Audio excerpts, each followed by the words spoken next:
Bem-vindo a Dark View, meu canal de terror no YouTube. Antes de começar esse vídeo, quero deixar bem claro que não há nenhuma influência religiosa. São apenas fatos que citam a vida do rei Salomão e suas influências religiosas na Goétia e os 72 demônios. Se você apoia esse tipo de vídeo, te convido a se inscrever no meu canal e me seguir nas redes sociais. Bora lá! Rei Salomão, governando por cerca de 40 anos por volta de 1970 a.C., famoso por provérbios bíblicos e também o criador da Goetia, sistema mágico ritualístico utilizado para a invocação de 72 espíritos, conhecidos no meio ocultismo como Goécio. Salomão foi o rei responsável pelo famoso julgamento entre duas mulheres que alegavam ser mãe de um bebê, muito retratado no cinema e séries televisivas. Para resolver o problema de quem era a verdadeira mãe, Salomão teve uma ideia inteligente, porém inusitada.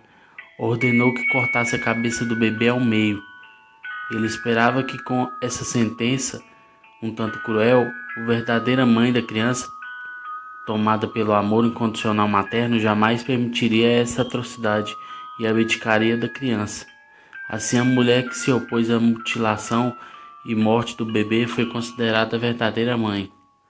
Salomão foi também o responsável pela construção de um dos templos mais famosos da história, o Templo de Salomão.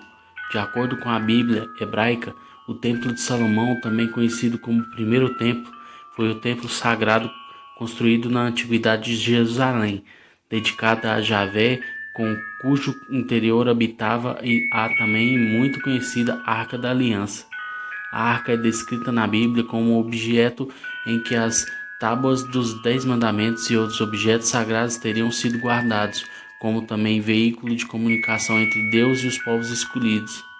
Foi utilizada pelos hebreus até seu desaparecimento, que segundo especulações ocorreu na conquista de Jerusalém por Nabucodonosor. Ele utilizava de um anel mágico que lhe conferia poderes sobrenaturais, que tornaram possível a construção do mítico Templo de Jerusalém, obra cercada de mistérios e episódios fantásticos.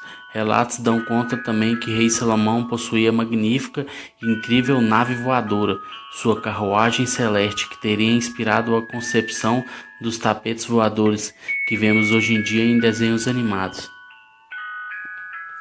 O monarca teria ainda realizado expedições marítimas que em parceria com o rei de Tiro, da Fenícia, teria alcançado as terras da América do Sul. Possuía grande conhecimento sobre astrologia e tantas outras ciências, fatos inexplicáveis para o homem de seu tempo. São relatos impressionantes e que fazem Salomão uma criatura sobre-humana. Fazem com que muitos atribuam a ele uma condição extraterrestre ou alguém que no mínimo mantinha contato com essas entidades. O lado oculto de Salomão não é retratado na Bíblia. Considerado o mestre entre os magos, que atribuem extrema importância à ciência contida nas famosas chaves de Salomão, testamento do rei, o seu filho Roboão, no qual registra o conhecimento da realidade metafísica da natureza e suas potências, anjos, gênios, demônios, que podem ser invocados a fim de auxiliar o homem em operações mágicas. O episódio da graça da sabedoria que Salomão recebeu de Deus não é muito explorado na Bíblia e não transmite a grandeza dos poderes mágicos que ele também teria recebido diretamente do Criador.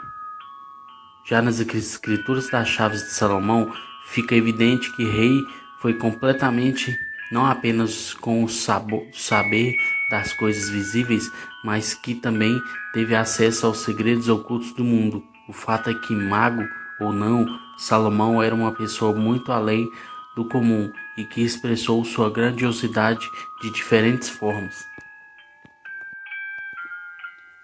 Goétia e os 12 demônios. Em termos mágicos, a Goétia é a principal herança salômica e fez dele um grande mestre entre os ocultistas. Antigos textos opígrafos registram a lenda de Salomão desenvolveu por graça angélica que sistema que lhe dava controle e poderes sobrenaturais sobre os arquidemônios da terra e por extensão sobre todos os espíritos malignos governados por ele. Ele teria escravizado 72 demônios e os forçado a construir o templo em honra a Deus. Geralmente chamada apenas de Goétia, encontra-se na primeira parte das Chaves de Salomão.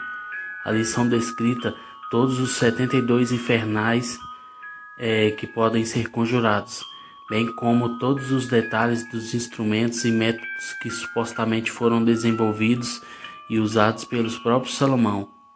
Mas existe outras 4 partes: Ars Tergia Goetia, Ars Paulina, Ars Almade e Ars Notoria, que descrevem em mais detalhes as entidades. Contam como eles foram invocados e quais os símbolos usados para apreendê-los.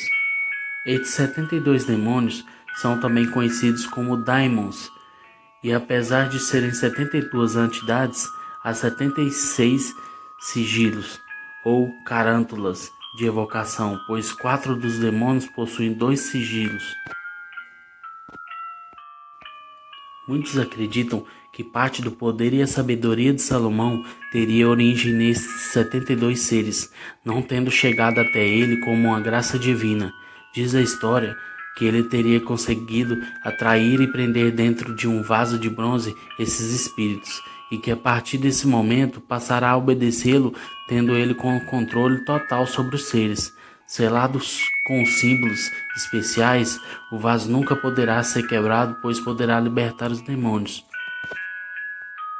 A série de poderes de Salomão variou entre obter informação dos mais próximos, destruir totalmente os inimigos, ouvir e entender a natureza, encontrar tesouros ocultos e curar doenças. Por isso, tornou-se, assim como a Arca da Aliança, um objeto procurado por arqueólogos e magos, interessados em adquirir o poder conquistado pelo rei. Ferramentas que ele utiliza na Goética. Hexagrama, também conhecido como selo, o desenho é colocado sobre uma roupa branca nova para fazer a daimon se manifestar e funcionar também como um amuleto. Anel mágico. Além do amuleto, um anel de ouro ou prata é consagrado e combinado com o amuleto. Eles protegem dos possíveis ataques dos daimons e também, quando apontam contra eles, os obriga a realizar qualquer pedido ou desejo. Vaso de cobre. Depois de controlar os demônios, Salomão teria usado um vaso de cobre e o selou com símbolos especiais, onde cada um funcionaria como uma fechadura para cada ser. Se ele não obedecesse, o selo seria destruído e ele ficaria preso pela eternidade. Salomão precisava ser punido por usar o mal por se beneficiar. Reza a lenda que para punir Salomão por sua arrogância, Deus teria escondido o vaso em uma gruta na Babilônia. Ao encontrarem um artefato babilônios desavisados, libertaram 71 seres. Apenas Belial continuará aprisionado. A história é refutada por aqueles que acreditam que o vaso continua inteiro e ainda pode ser usado ou até mesmo reconstruído. Salomão foi rei de Israel entre os anos 970 e 930 a.C. A sua grande obra foi a edificação do primeiro templo de Jerusalém. Salomão, cujo nome vem do hebraico Shalom, paz, era filho de Batsbabea e David, que reinou durante 40 anos. As 12 tribos que formam o povo hebreu e que se reuniram na região da Palestina. Salomão faleceu em Jerusalém, provavelmente em 1930 a.C. Após a sua morte, a Palestina se dividiu em duas, e dessa cisão veio o enfraquecimento do povo hebreu, a perda do seu território e a dispersão do seu povo. O Templo de Salomão foi destruído 5 séculos mais tarde pelos invasores babilônicos. Reconstruído, foi arrasado novamente no ano 70 da era cristã pelas legiões romanas. Dele sobrou até nossos dias apenas uma muralha que os judeus veneram e chamam de Muro das Lamentações. E aí, o que vocês curtiu o vídeo?